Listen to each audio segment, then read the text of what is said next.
An update on the unidentified body found in Gilmer County the other day. So apparently locals believe this to be a woman named Mamie who lived in a camper up there who just wandered around a lot. So good work by the locals there to help us determine who one missing person is. A very old missing skull fragment was found in Fayette County, and, well, this is typical of West Virginia. We're not just talking about a cold case, we're now talking about an Ice Age case. I don't know how they get it to 4,270 years, but whatever. We do have a couple local cases of maybe possibly both runaways, but we don't know that. The first one is Gemma E. Davies, and she's 16 years old, 5'5", 125 pounds, missing as of Monday, October 13th, between 6 a.m. and 2 p.m. This is another picture of her when she was out at Fort Borman, but no details on this yet. It's just been brought to our attention as of yesterday, and just no idea. But if you know of anything, try to contact the responsible people. We'll get you a phone number. Here's another one, Peyton Middleton. Phone number is listed above by her grandmother, and they're saying she's a runaway.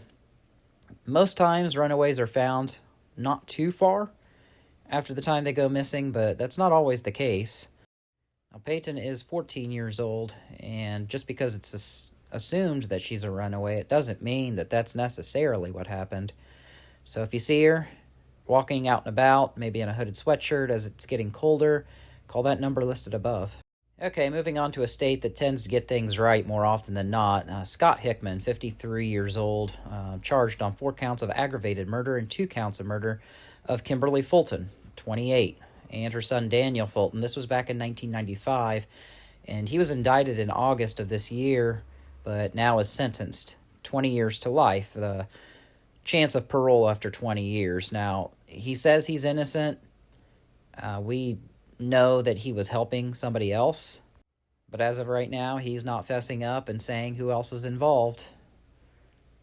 Washington County cold case detectives believe that somebody else to be a man by the name of Johnny Ball, who was Daniel's biological father, and it appeared that maybe he just didn't want to pay child support, and he recruited this man to help him do the murder. Now, they found out that they didn't die from smoke inhalation.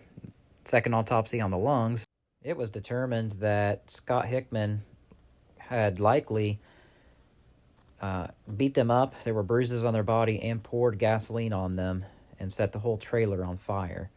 5 years ago, there was a $5,000 reward, but 2 years ago, he was deemed mentally unfit to stand trial. Now he's behind bars for at least 20 years.